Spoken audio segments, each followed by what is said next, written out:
Are you ready? Let's go. Now circling in the neutral zone. Here's the pitch on the way. 36 yards for the win. This. Here comes a big chance. The shot. Is this the dagger? The neutral zone. Home run. Good. This is as good as it gets. Now, here's your host, two-time Paralympian, Brock Richardson. What's going on? It's time for another edition of The Neutral Zone. I am indeed your host, Brock Richardson. Coming up on today's episode, in which we hope is a fantastic episode. They all are, but we're a little biased. I recently had an opportunity to speak with a para ice hockey official named Kevin Webinger, who is currently at the 2025 Para Ice Hockey World Championships held in Buffalo, New York. He actually brought along some colleagues of his that I really enjoyed chatting with. So we had a 3-person interview, which was fun to do. Plus, we're going to chat a little bit about the mainstream sports world, plus a unfortunate incident that took place in the para sports community related to para ice hockey. How timely, because the Para Ice Hockey World Championships are upon us. I'm joined by Josh Watson for the second week in a row, and myself. Let's get to our headlines. Neutral Zone headlines. Longtime goaltender for Team Canada and Paralympic gold medalist Paul Rosen has unfortunately been victimized by a senseless act of theft. Paul recently had his storage unit ransacked and all the valuable items were taken, everything from his 2006 gold medal victory. If you have any information about this break-in, please reach out to any one of us or Paul himself. And if you want to know how to get a hold of us, our Twitter handle will be along very soon. We're going to talk more in depth about that in a little bit. Let's talk about the national championship that took place in Durham, held by Durham Parasports and Ontario Para Network, our old friends over there. So here are the results. The women's division, Team Ontario takes home the bronze. We have Team British Columbia takes home the silver, and Parasport Quebec claims the gold. In the men's division, Team Ontario are your national champions. And then we have Team... I lost what I'm going to have to go back and look at that in a second. And in the bronze position was Team BC. So we congratulate... let me do this again from the top. Team Ontario are your national champions. Team New Brunswick are in the second place. And then Team Quebec are in third in the men's division. My computer screen decided it wanted to go completely small. Welcome to semi-live podcast. So, yeah, congratulations to everybody. And we know it was a good event because, as you know, our old sponsor was the Ontario Para Network, and we appreciate everything that they do. The Toronto Maple Leafs acknowledged on May 23rd that they will not be re-signing President of Hockey Operations Brendan Shanahan. Shanahan had spent 11 years with the organization and amassed a regular season record of 467 wins, 300 losses, and 97 overtime wins, and a record in the playoffs of 31, 27, and 12, but unfortunately was only able to make the second round of the playoffs twice in those 11 seasons. We wish Brendan the best of luck with his future endeavors, with whatever team he may choose to join next, and we await the news of who will take his place. Those are your headlines for this week. If you want to get a hold of us on social, here's how you can do. And welcome back to the Neutral Zone broadcast booth. Play ball! We're set to get this bowl game underway. The first pitch is brought to you by Brock Richardson's X account at Neutral Zone BR. Strike! Pitch and a strike. Hey, gang, why not strike up a chat with Claire Buchanan from the Neutral Zone? Find her on X at Neutral Zone CB.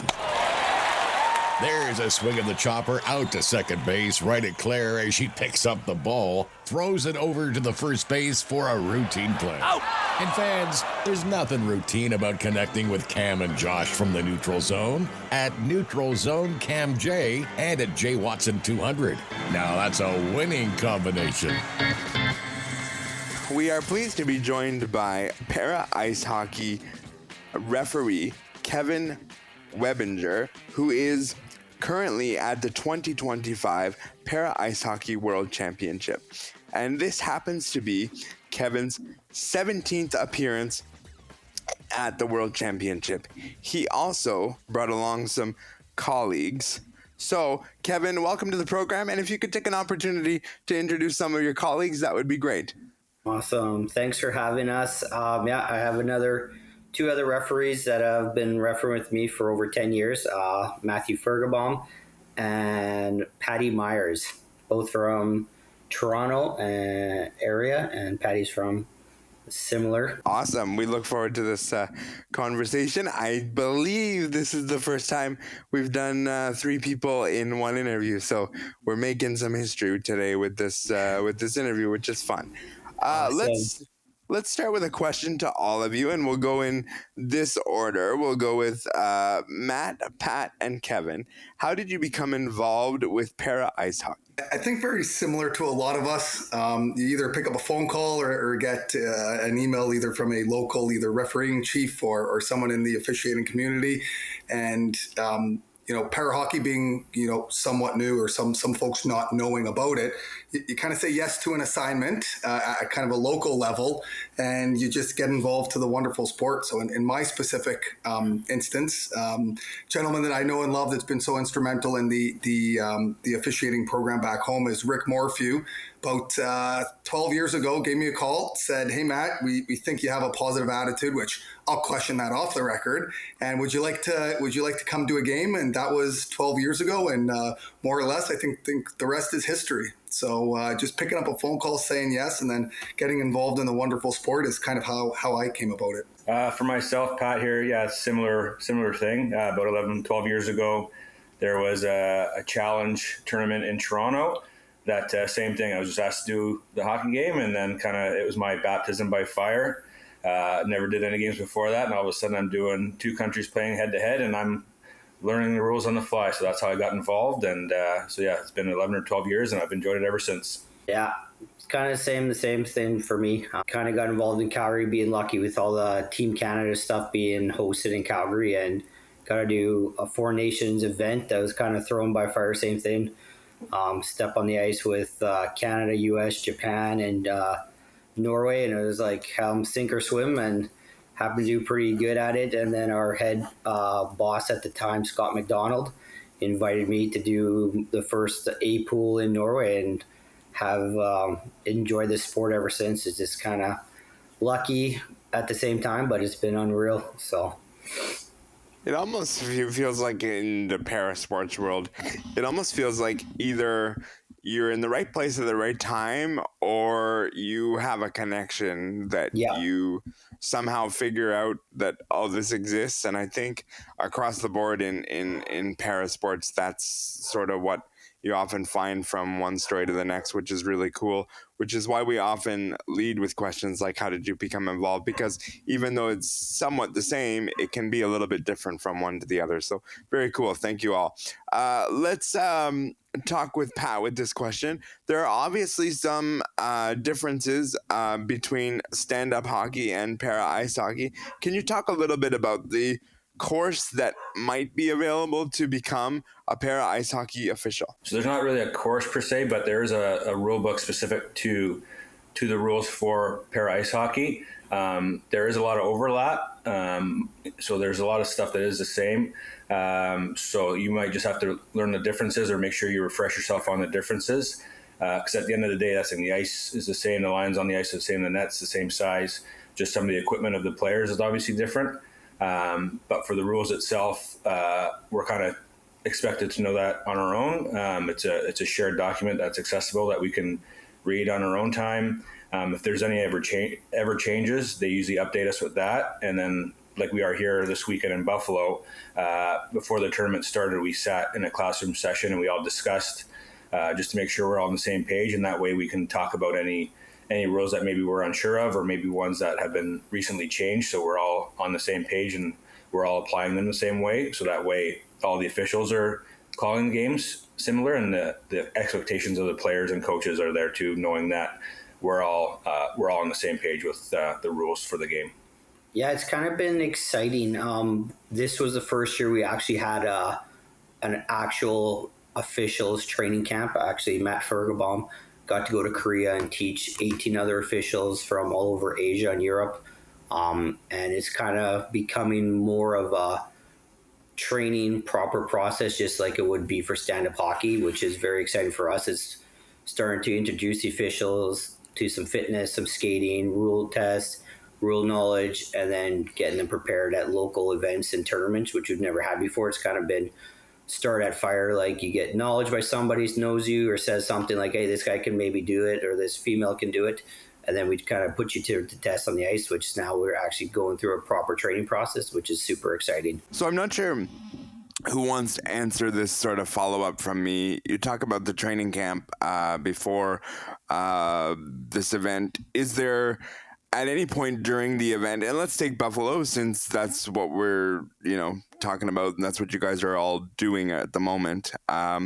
Is there ever a meeting of the minds, if you will, during the event? And in what capacity would that sort of take place if there was a meeting of a majority of the referees or all of them? Not sure which one of you would like to answer that question. When you say meeting of the minds, what specifically do you meet about that? About either like current tournament stuff or what the future is like? Like with the referee, like at this event, and let's take Buffalo as an instance. You mentioned there's a training camp before the event. Would there be a meeting of all the officials at any point during the event to go over one thing or another?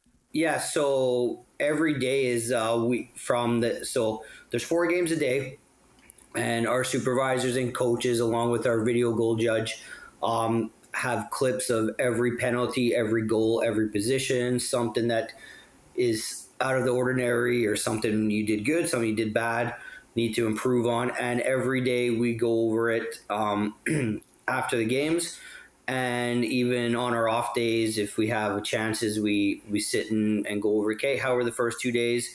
This is what we need to improve on. The teams are doing this. We need to stop this. We need to call more penalties in this thing. And it's constant training. And then even just amongst us, like, we're our harshest critics, like, as much as fans or people don't like us. We are the toughest critics. We help each other. And it's like, hey, you did good, but maybe try this, try that. So it's ongoing training every time just to make sure the games are as close to being as perfect. They're never going to be perfect, but we try to be as 100% accurate or what the game deserves. Fantastic. I love that answer. Let's talk to Pat specifically with this question. You don't become a 17-year World Championship official overnight. Can you talk a little bit about your time from the beginning with year 1 till now? Yeah, so the 17 years is actually Kevin, if you want me to pass it to him. Sorry, Kevin, excuse me. Apologies. Yeah, no problem at all. Yeah, it's been a long journey. I think we all kind of started this at the same reason. Like, my parents were like, get a job. So it was either babysitting or doing something else. And I was like, well, refereeing sounds fun and make a little bit of money. And then, it kind of turned into a long-term plan, like this year 26, 27 total. And it's paid through college. It's kind of helped out. I mean, we never do it for the money, but it sure does help out a little bit. And, just being able to start from the local stuff and then getting opportunities. And it's kind of just like an athlete. Like, every time you get a glimpse or a little itch of something fun, your first gold medal game at a local tournament, and then, your first appointment to a bigger thing, it's pretty exciting that it's lasted this long. And, for the para side of it, year 1 was very fortunate of doing a little 4 Nations tournament and working a gold medal game there. And then getting the call on the radar to go to Norway to work my first A pool, and then it's just been every year, a couple tournaments a year, and just with consistency and trying to be better every time. It's been a lifelong dream, and just goals have been amazing. Meeting these guys and all these officials that I've met in para hockey have become one of my best friends and a second family. So it's good to, most of these guys would come to the wedding if they could, that I had a couple years ago. And it's just, it's been an amazing journey. I love that. Let's stay with you if we could. You often hear about when you're an athlete, you hear about nerves and prior to games and sometimes during games. Does that apply to officials as well? And if so, can you speak from the nerves from year one compared to now 17? Oh, yeah. When you first start out, it's, 12, 13 years old, you're on the ice and you're like, okay, I'm invisible. Please don't yell at me. I don't want to make any calls. I don't want to make anybody mad. And then you get more mature, and it's all about being consistent, being that, as best as you can, and you don't really care about getting yelled at because it's part of the job. But, I've always said from day one, and like being now 26 years and 17 years as a para ice hockey, the day that I lose my butterflies and the nerves in my system is the day that I have to hang them up. And, I worked my first game yesterday in the Buffalo Championships, and it's the same as it was on day one. The butterflies are there. You're nervous. You're amped up. You're ready to go. And that's the best feeling. And I think for me, that's always made me officiate to the best of my ability. When I'm not nervous or kind of too laid back, then I'm kind of off my game. So I think just having the nerves, it's just like any athlete, you're ready to go. Yeah, for sure. It's kind of nice to know that officials have nerves too, because you go as an athlete, you're like, geez, am I the only one that wants to have these butterflies and my stomach's turning? Yeah. It's kind of good to learn, to be honest with you. Let's go to Pat here on this question. When you are a referee at an international event, obviously there are many different languages that you have to contest with. How do we manage that on the ice from game to game? That's a good point that you bring up, because obviously when we officiate games that are either Canada or US are playing, it's easy to talk to all the players and coaches, obviously because they speak in the English language. But when that doesn't present itself, it could be a bit of a barrier. But fortunately, some of these teams do bring translators on the bench. So maybe I talk to the translator and they're able to talk to the coach or player with the message we're trying to get across. And to that point too, there's also players on the teams that might be the ones that know the English language pretty good. So they'll be the ones that come to communicate with you, and they'll pass along the message. So just making sure that I try to take the time to communicate in a way that they understand it. I don't rush through it. There doesn't need to be any secrets. So that's thing. I make sure that whatever message I'm trying to get across to them, or whatever message they're trying to get across to me, just taking the time to make sure that we're all on the same page, and that way we understand each other. Yeah. I also think there's a little bit of, I would imagine, there's a little bit of universal language and understanding within the sport. Yeah. You all play and understand to a point. Curse words seem to be the same. Yeah. We all figure out those in English pretty quickly. So I've learned. Let's go over to Matt. How has the game evolved in your time with para ice hockey? I think it's a great question. I would say my honest answer would be it has made leaps and bounds, but the core sport is the same. So I think the way I break it down is a few things. Personally, I just find, even watching some of the games yesterday, the intensity, the pure skill, the physicalness of it, the overall talent of the athletes, as in a lot of sports, continues to improve. So it's more skill, and it's a faster paced game, as we would see in various sports for sure. The other way that I would say it is there's more teams involved today than ever before. From an inclusivity perspective, the female program over the last 2 or 3 years has made strides. So there's more athletes involved. There's more skill. It's I would say, and it's maybe a personal opinion, it's even more intense because there's more and more, on the line. So I would say not too dissimilar to some of the other hockey that we watch. More skill, faster, quicker, and more people involved, which I think at the core of any para sport, the more athletes we can get involved, the better.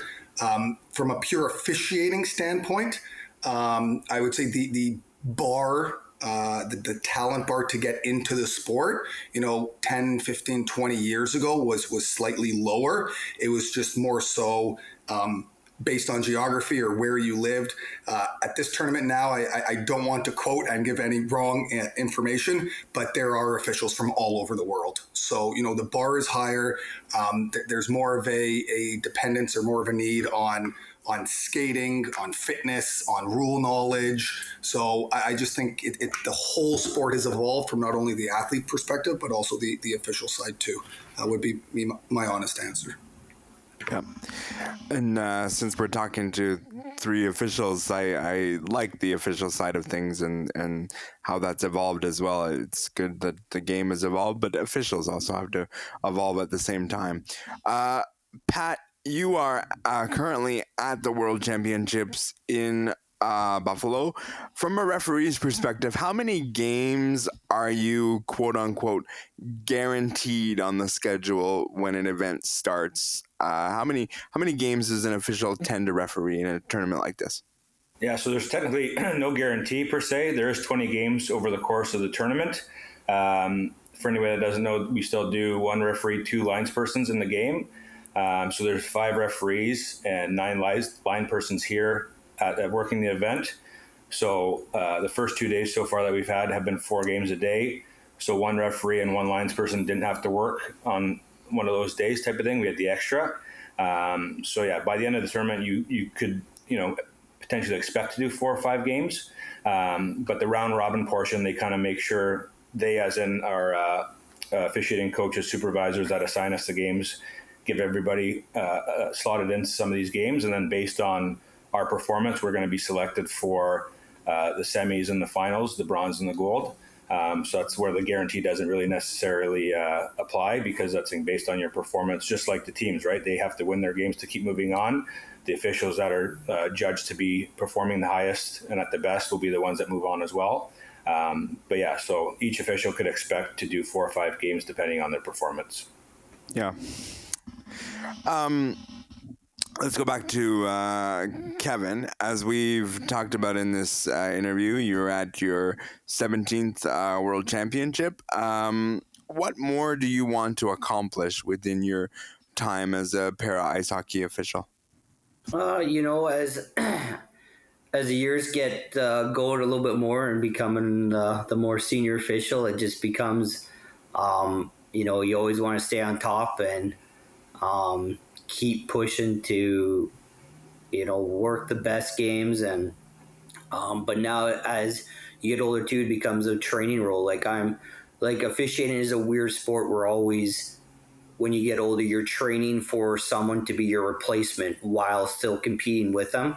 And, I'm kind of, along with Matt and Patty here, we're kind of the guys look up to help train and help out during games at the tournaments, going over video clips with the supervisors and everything. So more of a coaching role as well, but, still trying to compete as best as I can as the old legs keep going. So, if our boss Michelle is listening, Paralympics would be nice. One more maybe, I don't know, but it's got to be earned as well. So yeah, just keep going. And if I can do this for another 10 years, it would be awesome. But realistically, it's just, to help out and make sure the sport keeps growing and the officiating keeps getting better and better. So any role that I have with that is awesome. Before I go into my final question here, and again, I'm not sure who wants to answer this, but can we talk about the dynamic between you as an official and the linesman during the game? Like, obviously, it's a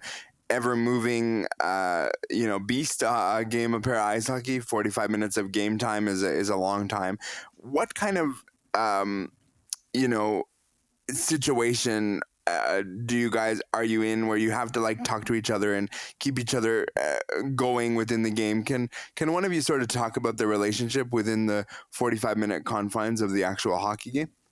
Yeah, I'll start this off. And Matt used to be a lines person as well, so he can kind of talk as a lines part. But it's always communication. Like as a referee, like especially us, we have different personalities on the ice, but we're all very similar. Like every time I'm skating past my line person, we're talking about everything. Hey, what's going on? Is there stuff behind me?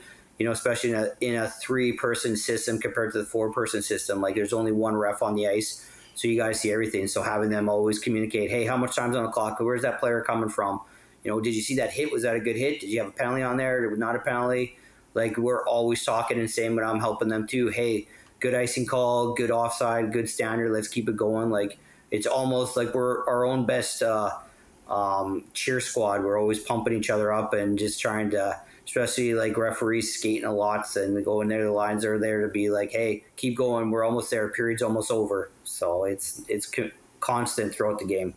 Yeah, I think communication for sure is a big one. The other thing that I would throw in there is teamwork. So as much as there are some defined responsibilities and accountabilities, referee versus lines person, at the end of the day, what I was always taught and what I believe comes through no matter what is you're there to do a job, even though some of the duties are slightly delegated differently. But at the end of the day, for the athletes, for us, for everyone, you want to make the right call. So, what I was always taught is sometimes it doesn't look perfect, but if, 3 brains, 3 minds are always better than one. So if you can get together, I know having done more than a few tournaments, there's always curveballs. There's just when you think you know the rule book and you know everything, there's always curveballs and unique situations, thrown at you. So I would say from an overall perspective, getting together, making the right call and doing what's right for the game, in addition to what Kev said, is I think a very, very important point too. The whole reason I wanted to do this interview was obviously because of, the history of, Kevin going to his 17th World Championship. But beyond that, it's to let people know that referees want to do their job. I didn't tell you guys what the purpose of this interview was, going into it, but I think referees, officials can get a bad rap. I mean, I have been in stands and chanted the whole "ref, you suck." I've done that. I've been there. I know what that's like, but I also have to step back and realize the game moves at a fast pace. Whether we're talking about para ice hockey or stand-up hockey, it moves at a fast pace. And what blows my mind is 1 official and 2 linesmen.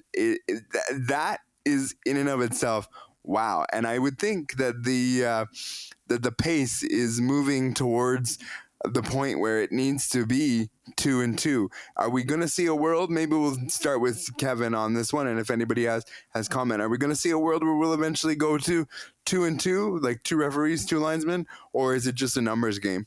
It's kind of both. It's a lot of talk. I know a lot of countries have started doing the 2 ref, 2 lines person system. So we're haven't fitted in yet. It also comes down to number thing too, but it's tough because having an extra body on the ice with the sleds and everything, could be a good thing or cause for more accidents or stuff on the ice. So we got to play around with it. But the 3 system works so far. There's always room for improvement. So yeah, we never thought it would come in stand-up hockey, and it did, and it's here to stay. So yeah, we never know. Yeah, go ahead. Sorry. No. The other comment I'll make just for all the viewers is, folks might be accustomed with the 4 official system. 3 official system in para hockey is actually quite unique. Where I might get in trouble for saying this, but that's okay. Yeah. I'm going to say that there's no rules. That there are rules. But to be in position in a para game with the sleds, with a little bit more challenging perspective, pretty much you got to do, and this is the way I would describe it for the folks, is you got to do whatever you got to do to get in place, to get into the right position to see stuff. And just based on, the surface area of the sleds, there's so much more edge work. There's so much more, sneaking through close confines. There's so much more getting literally in some cases into the net or onto the net to see what's going on. So I think that is the beauty of the 3 official system in para hockey, is that you're able to be so creative and do whatever you got to do to get into position to be able to see something that you're not necessarily used to. And too bad we don't have a blooper clip here, but there's a whole lot of fun stories over the years of some special folks doing special things to get into the right position to make the right calls. So it's kind of a tough one, Brock. That's okay, because you know what? You must have read my mind, because I'm going to ask you all I've got an extra question in my head here, but I'll start with the one you guys know.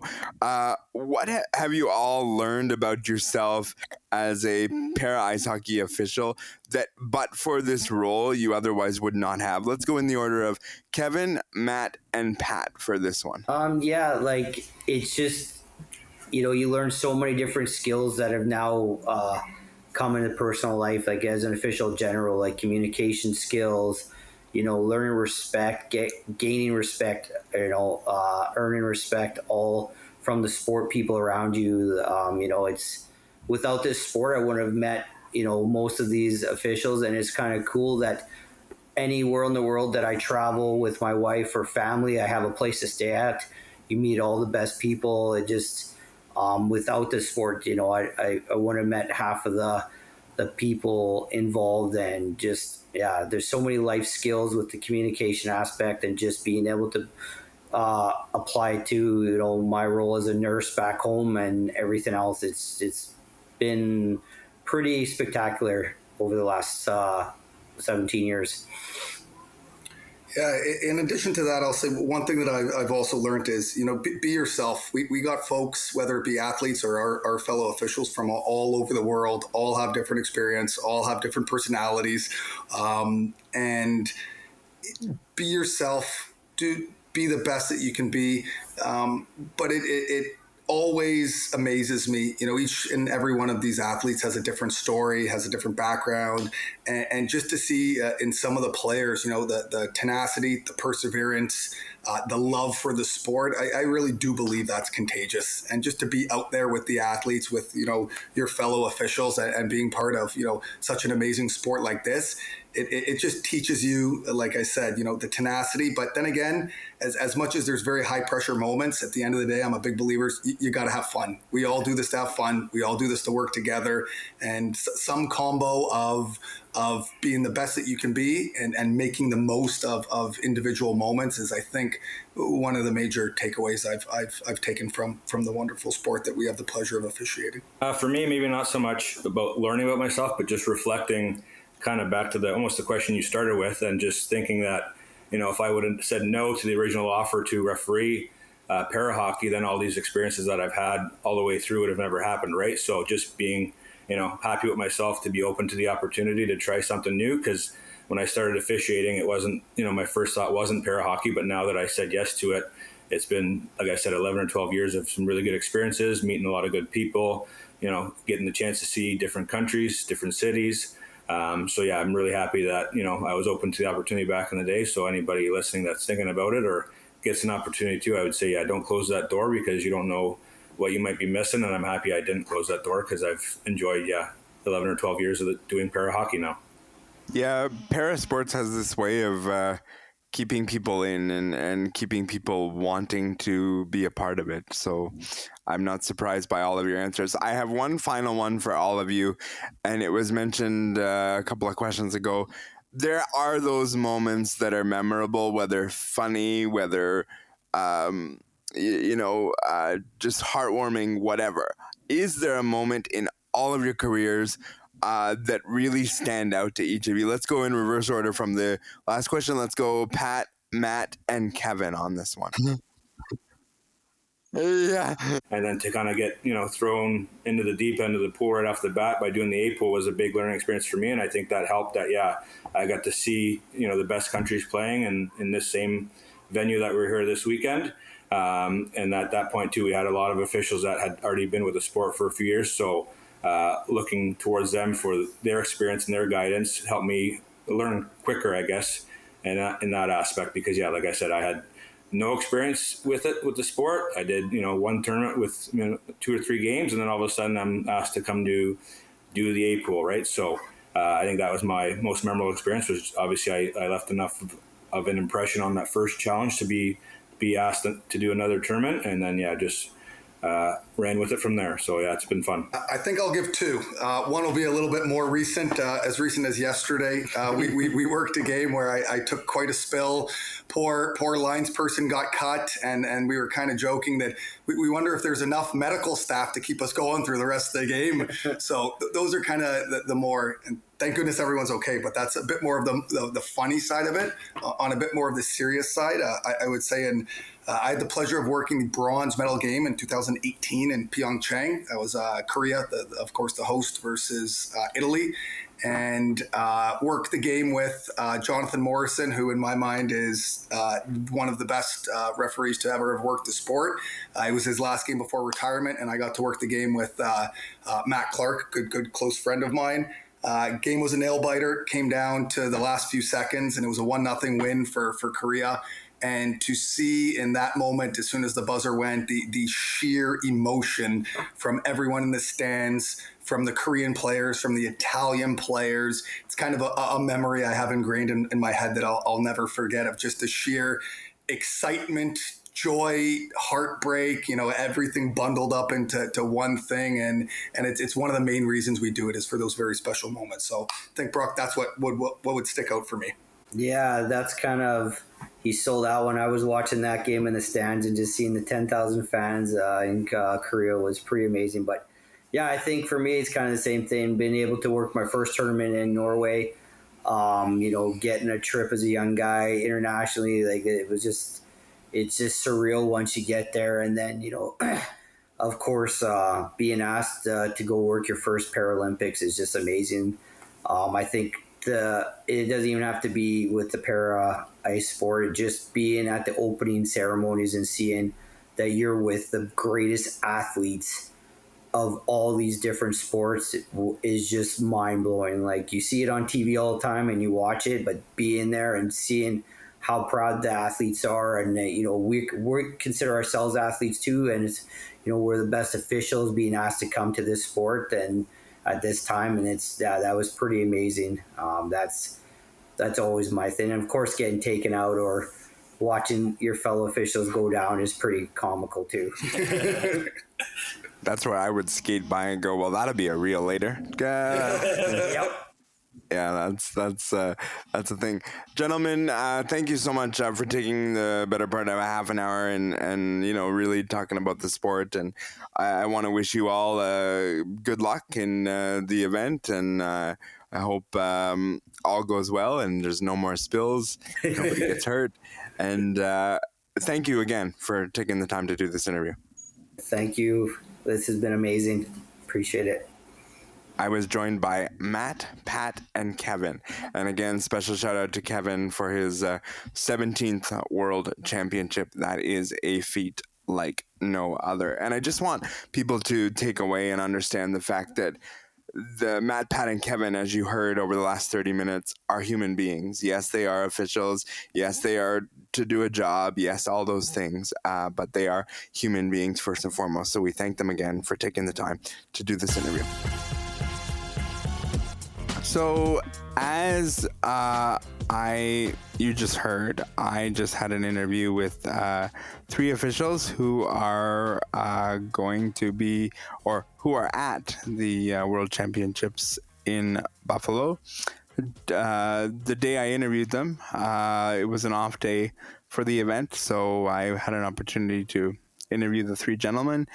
And the one thing I mentioned in the interview towards the end, and I just want to kind of hone in on this point and then sort of get Josh's thoughts on it as well, was the fact that these individuals are human and they actually care about the game of para ice hockey as much as the athletes. And one of the questions I asked Kevin was, does the nerves exist for officials like it does for athletes? And his answer to me, as you just heard, was yes, it does. And the day that it doesn't means that I have to hang up the skates. So, Josh, I think an interview like that, when you realize we're supposed to hold officials at a higher respect level, if I can put it that way, than others, because they are officiating the game and what they say goes effectively. So does an interview like that sort of make you as a hockey player make you feel better about understanding, hey, there are actually like good humans behind this? Or did you sort of have an understanding of that even during the height of your playing days? Well, I think deep down we all as players understand that these are human beings and that they are doing the best job that they can. I think sometimes we believe that perhaps they could put forth more effort than they do, but listening to an interview like this, I think you realize what the good officials do put in order to be good at what they do. And I think that's reassuring to all of us. And yeah, absolutely. I think we all believe that these are good people and they want to do what needs to be done to help us play the game. Ultimately, if there are no officials, there's no game. So, and I've been in one or two situations where that almost happened. So it's very important, and it's, I believe, reassuring to me, at least, that these officials do put the effort in to being very good at what they do. The other thing that sort of caught my attention, and I pulled on it a little bit further, and they gave me an answer which I was fascinated by. But they mentioned that there's a 3-person system in the game, and it's 1 referee and 2 linesmen. And for those who might be newer to the sports world, if you're a referee, that is the person that is supposed to be calling the penalties. You can refer to your linesman if they saw something you didn't, but at the end of the day, the official with the armband is the guy that is supposed to call the penalties and do that. And then the 2 linesmen are obviously dealing with offside and icing and things of that nature. I asked, though, I said, is there ever a world where you can see para ice hockey going to a 4-person officiating crew, being 2 referees and 2 linesmen? And the answer I got, which I was really fascinated by, was maybe, because we never thought that the stand-up game would go to a 4-person team, and they did. But the argument that was presented was you're also working with para ice hockey with less space on the ice because of the sledges and so on and so forth. So adding that 4th official may present more of a challenge than we may realize. What's your reaction as a guy who has played para ice hockey for a long time? Do you think it needs to go to a 4-person system at the international level and some higher up in the national level? Or do you agree with the sentiment of space is a bit of a problem? I can see both ways, Brock, and the reason being, yes, there is a limited amount of ice available for all of us.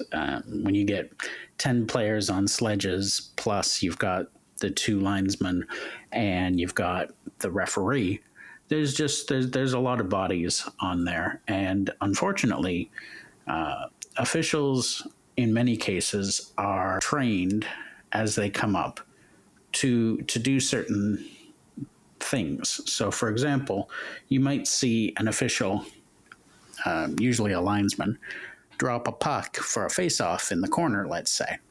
And his automatic reaction as soon as he drops the puck is to skate backwards. Well, the problem with that is that in sledge, if the 2 sledges are lined up on the hash marks on, say, the side of the boards, if that official skates backwards and isn't looking where he's going, he can actually trip over one of or both of the sledges that are there. And this, unfortunately, has happened many times. And I've seen one female player almost be pretty seriously injured because a gentleman who is a very good official just forgot for a split second where he was and tripped and landed on her. It was completely accidental. He didn't mean to do it. He felt terrible afterwards, but it still happened. And when you sit with your legs out in front of you and somebody lands on them, that can sometimes not be good. So I think if we add a fourth official, there's more room for, or not room, but there's more opportunity for calamity to ensue, if you will. Yeah, and there is a portion of that interview where they talk about some of the mishaps that there take are place a few. somewhere. And one of the officials at the time said to us, yeah, I had a moment of a fall and those things happen. And I made the remark, as you just heard, I would skate by the person and say, oh, that'll be a reel. And they all laughed simultaneously as I said that. And that's just the reality of where we are. I'm curious of your thoughts. Obviously, the bulk of this interview, or the purpose of this interview, was twofold. One was to let the audience understand that these people are human and they're making the choice to officiate para ice hockey. And two, Kevin Webinger's accomplishment of being at his 17th World Championship. When you think about that, and you put that all together and being an athlete in the sport, what does that all mean to you? Well, you don't do something for 17 years unless you have a love for it or a passion for it. And I do recall him sort of talking about how he got into the sport in the first place. And I think it's the same for many people on the officiating or even on the coaching side of things, where it's just sort of like a, hey, we need somebody who can do this. Do you want to give it a shot? And so for him to stick with it that long and to become proficient enough at it to be at the highest level, because you don't get any higher than international competition, as you well know, Brock. I think that's just a testament to him and to his dedication. I mean, you have to be good at what you do if you're going to get there. So for him to be there and to have done it for 17 years, I just congratulate him on that accomplishment, because that's huge. And knowing that somebody has that much experience tells me that, okay, I'm going to trust this guy because he's been there and he's done it. Yeah, for sure. And I don't know a lot of people that dedicate 17 years of time into a lot of things unless you make it a career. And let's be fair, you cannot make para ice hockey officiating into a total career. I would say that you could possibly make it into what I would call a side job, but it's not a situation where you can say, I can get full-time work. The one thing that I didn't really get a chance to comment on, and I may be misquoting this a little bit, but it's I asked a question about how many games you get to referee at an event like World Championships in Buffalo, and I was told that there are 9 officials at this World Championship. There is not a lot of people to go around and to, say that, there's 24 or what have you. I was just fascinated by the number, and they said, there's 4 games a day, and so you need so many officials per game. You need 3 officials per game, and so therefore, that's what you need. I'm just fascinated by the number, and it means that you get a lot of work. But I also appreciated the idea that you get judged based on your performance, in that you get to, participate in the bronze medal game, you get to participate in the gold medal game. That means something, and I kind of like the fact that you have to, if I can put it this way, Josh, earn your position at the bronze and gold medal game, because even the bronze medal game, it's still something to behold. And it doesn't mean that, oh, because you only refereed 7 and this other guy's refereed 11, and I'm totally just picking a number. But because the numbers doesn't mean anything by the number, it means something by your performance, and I quite like that. I do as well. I think regardless of the tournament you're in, whether it's international or even a local level like I've been in, we appreciate when the medal round of games have very well-known officials, because we know that if we recognize these guys and girls and we've seen them around, then they know their stuff. This is not like game one of a tournament where you're getting somebody who's chastising your bench for using language when everybody on the ice is above 16 years of age. Or you get somebody who is, letting people T-bone everyone on the ice because they don't know that that's a rule. They just think, oh, he's making a check. Well, no, that's illegal in our sport. You can't do that. So when we get to a gold medal game, we don't want those kind of things happening. And so I think it's really good that you're being evaluated, I'll say, on how well you call a game. Because ultimately, even in a bronze medal game, everybody wants that pride of saying they made the podium. And if the officiating is not good and a team loses a game because of a bad call, then there's controversy. And we've all talked about games, whether it's international hockey or other sports, where a bad official is out there and somebody doesn't win a medal because the official made what we as fans would consider a terrible call. Just to close off this point in the conversation, I will tell you that both Canada and the United States, as we record this in separate pools, are both undefeated. They have not let in a goal. I think Canada has scored something like 23, 24 goals in their combined 2 victories, and the USA much in the same neighborhood. So I'm not going to say I think I know where this is going, but it's usually headed where it heads. And hopefully we can get somebody on the program to talk about their experience at these games, because it's always good. Canada is the defending world champion, as they won in Calgary in 2024. So we wish them and all the other countries the best as they go through, and we'll dissect it all next week, because we do that to the poor Canadian ice hockey team every time. And so we'll do that again this year as per we do, and we hope we're talking about a gold medal like we were last year. So go Canada, go in that regard.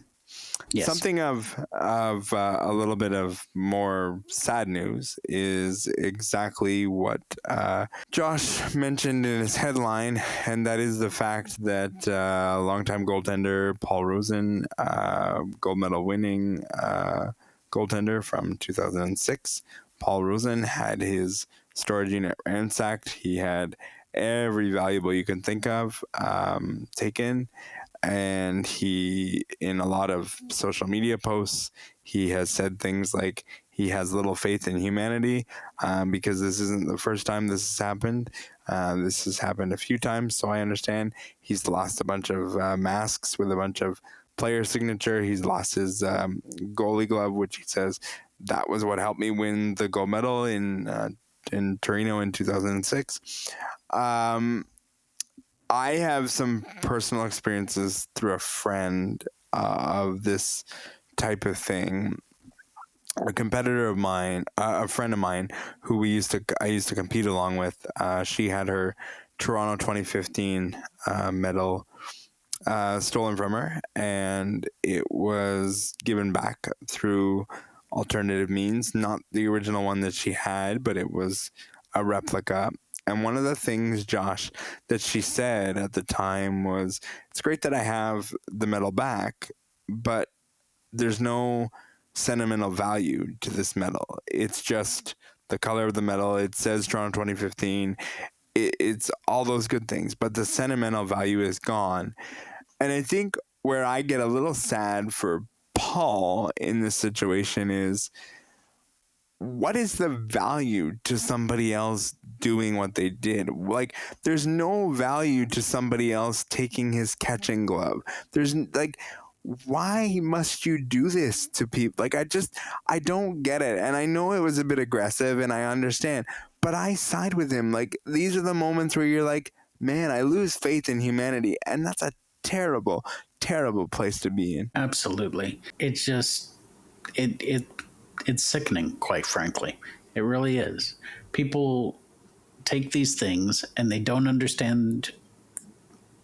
Let's put aside the monetary value, because that's really why they're stealing the stuff. But it's the sentimental value. That's the jersey that I wore when I won my gold medal. That's the trapper that I used during that game that allowed me to make all those saves. And I mean, he had other hockey memorabilia that wasn't para-ice hockey related as well, from what I've read. And that stuff I can understand maybe stealing, because that's going to be more widely known to people, like Connor McDavid autographed jerseys or Sidney Crosby autographed jerseys. But it's still, it's just not right.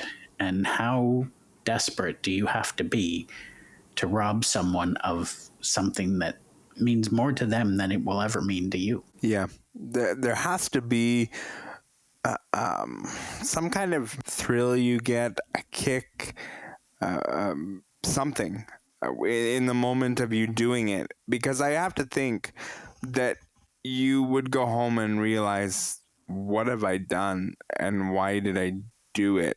But then it's hard to go back and acknowledge that, what have I done? Why did I do it?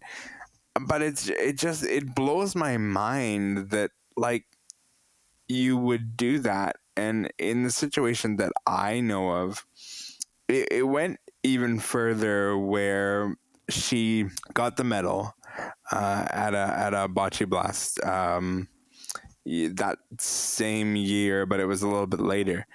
And ultimately, the person who was found guilty of it was actually in the crowd while she got the new medal, and was all supportive and all, like, it's a level that I just can't understand why we have to be where we have to be. You were going to comment, I believe, in the middle of my little bit of rant there. Well, yes, only because you and I would have that feeling of, why did I do this? What did I just do? Fortunately, the type of person that does this doesn't think that way.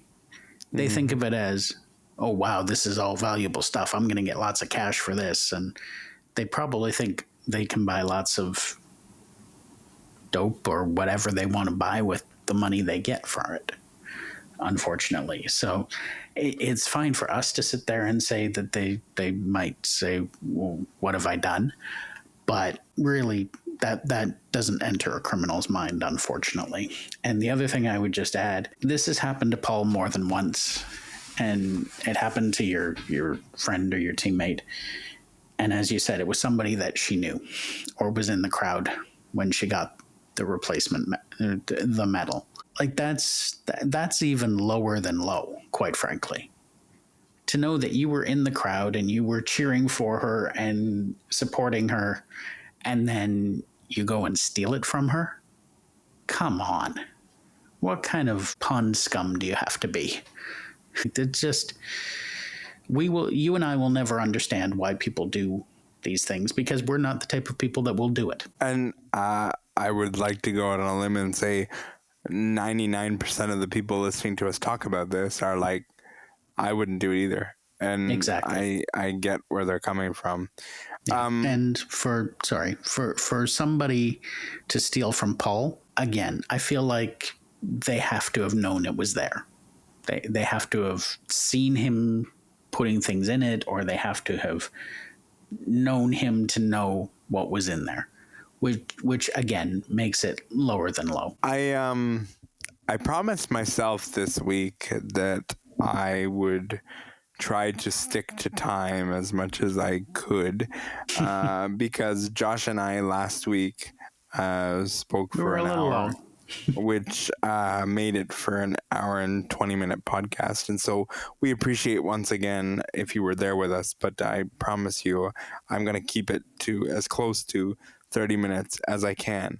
With that said, I know, Josh, that you've been kind of keeping tabs on the Memorial Cup, and I'm not going to talk about results at this exact moment, but something that I've noticed the last couple of years since TSN has taken over the broadcast rights to the Memorial Cup, and it kind of gets me thinking, is this just me? Am I becoming that old man on the lawn that goes, I don't like this? What I see at the Memorial Cup is I see on a commercial break, I see a reporter go onto the ice, stop a player, talk to them about it, and we move on. I see that at All-Star games, which I'm fine with, but do we need to have this at a Memorial Cup when you're stopping people, coaches, players, in the middle of a break and asking them to possibly break their focus? Does it bother you as much as it's bothering me? I don't know that it bothers me necessarily, but I do feel it's unnecessary. There are times where it's funny. Like, for example, I think it's Sunday Night Baseball on ESPN.